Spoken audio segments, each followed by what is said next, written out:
When I was about 4, we were broken into twice. The first time, my grandfather and Mum had been grocery shopping. We arrived home and unlocked the front door, and one of the bedroom doors up the passageway slammed shut from the change in air pressure. My grandfather must have sensed something was up, and ran up the passageway to the bathroom. Window was open, curtains swinging in the breeze and nobody to be found. They figured he mustn't have been there long before they arrived home, as nothing in the house was touched or taken. The second time was 3 months later. My mum woke up to someone sitting on the bed with a knife in his hand at 3 a.m. Mum says she froze. Couldn't talk, couldn't move. Completely petrified.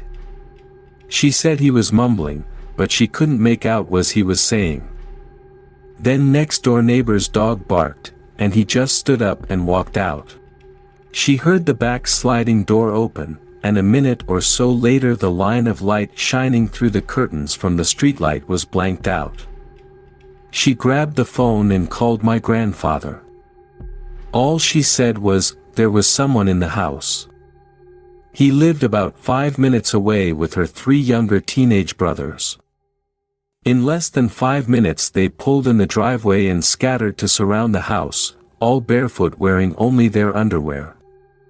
Every single door was unlocked, and the back door was open. Nobody to be seen.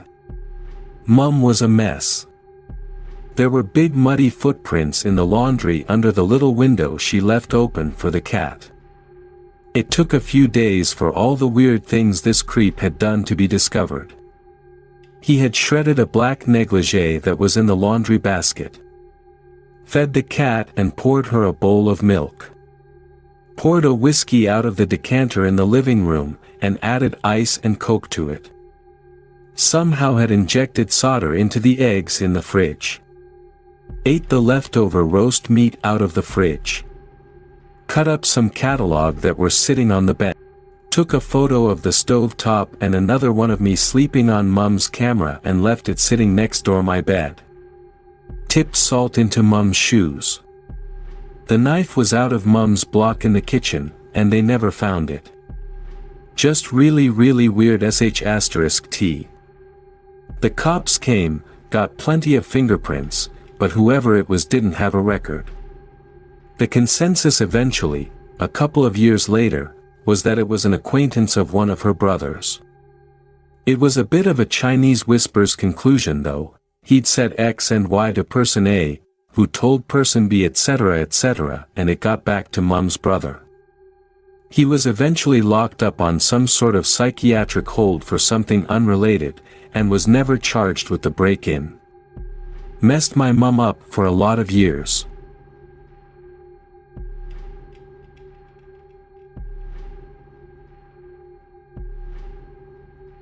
I live in a joint family system.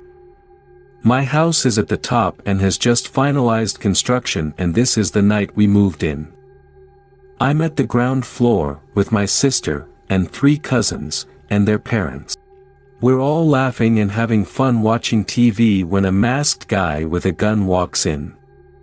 Now I'm scared **less because this is Pakistan, and I'm an in-closet atheist, so I think he's come for me. Instead, he beats up my uncle and starts asking them for money and jewelry. They go out of the room to look while this one guy watches us. Everyone is dead quiet, we are all kids in here. Aside from that one guy laughing and making jokes. He's nice. The others, not so much. One comes in and says that they are from Afghanistan and that Pakistan has helped the US destroy their country. So he is going to rob Pakistan. When we said that we obviously aren't from the government, he says the army did it. I freeze. My dad, who's at the top floor, is in the army. He has been deployed at the Afghan border once. No one's children are on the same floor as the parents and nobody knows what's going on. I think our floor is the only one, and when they take everyone's phones I thank God my Nexus is in my room. Uncle comes back with mean thief. They didn't find enough. Apparently someone told them that we had gold bricks hidden somewhere. This is where I start to calm down. They're here for money. Not for me. He then tells the nice guy to shoot me to get them to talk. We manage to talk him out of it. Though then they take my eldest cousin, and tell his parents if they don't cough up more, they're never going to see him again. After a bit more beating and searching they decide to leave. My dad comes down after they've left to check on everyone. He's hurt pretty bad. Whoopee, my Nexus is gone. Thankfully didn't touch my PS4 or PS3. Everyone is safe, though they were about to take a hostage. Also one of my cousins was apparently crying and begging the gunman not to kill him to the point where the thief had to reassure him they are not. So yeah. Later police tells us one of them was killed in a showdown at another house when one of the neighbors called the police. My mother is traumatized by the incident.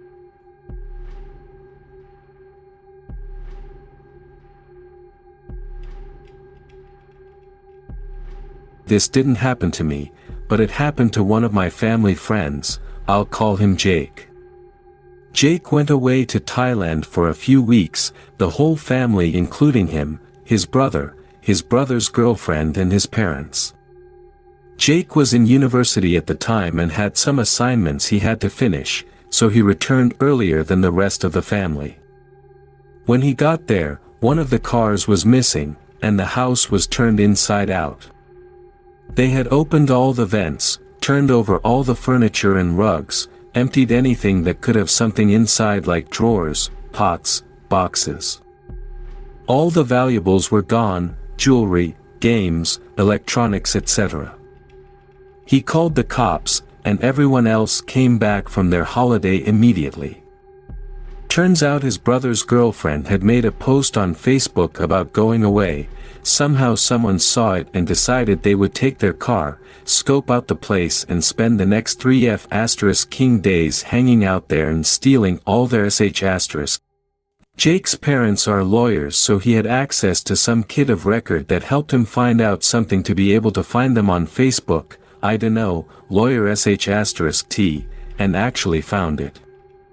The guy posted a photo of him and his girlfriend. She was wearing a Jake's mother's one-of-a-kind necklaces, with their stolen car in the background.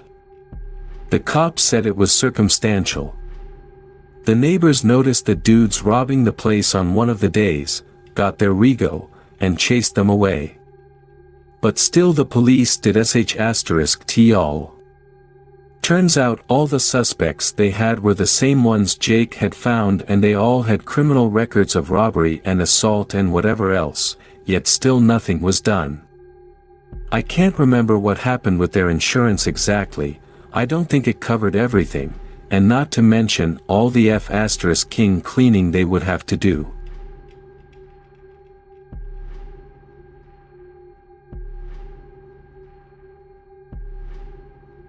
It happened when I was around 10 or so. At the time, my dad's job was pretty far away, so he would stay at his father's house during the week and only come home on the weekend. So it was just my mom and brother and me. We were getting home around 4 p.m. that day.